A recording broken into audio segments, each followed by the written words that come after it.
Bonjour à tous, Hélène Belleuil. Je vous présente les résultats de l'étude GAS, qui est une étude qui a été publiée très récemment dans la revue Anesthésiologie.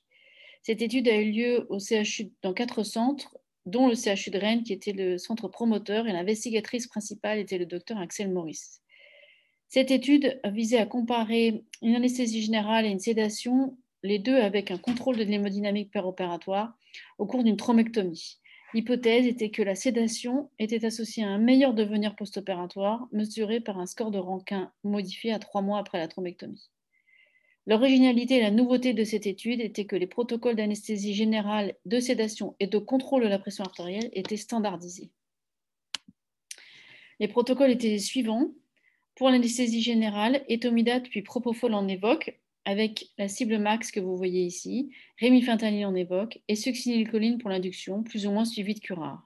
Pour la sédation, il s'agissait simplement de rémifentanil en évoque avec une cible max à 2 et une anesthésie locale faite par le neuroradiologue avec de la lidocaïne. La conversion de sédation vers anesthésie générale, si elle était nécessaire, était également standardisée. Le maintien de la pression artérielle était aussi standardisé avec de la noradrénaline, avec les objectifs suivants: pression artérielle systolique entre 140 et 180, une pression artérielle diastolique inférieure à 110, et éviter une chute de plus de 25% de la PAM par rapport à la PAM préopératoire. Les résultats sont les suivants. 351 patients ont été randomisés dans 4 centres français. À savoir que quand on a un score de Rankin, un bon pronostic, c'est un score qui est inférieur ou égal à 2. Si vous regardez ici les résultats, vous voyez qu'il n'y a pas de différence significative entre le groupe sédation constante et le groupe anesthésie générale.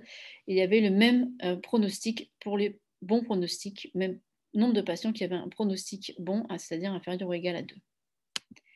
Et les résultats restent similaires si on tient compte du score de gravité initial, qui est le score NIHSS.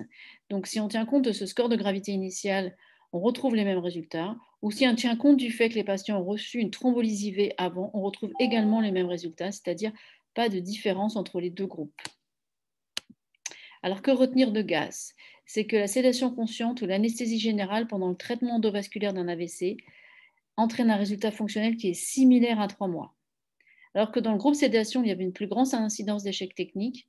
Dans le groupe AG, il y avait une meilleure canalisation et plus d'épisodes d'hyper ou d'hypotension chez les patients.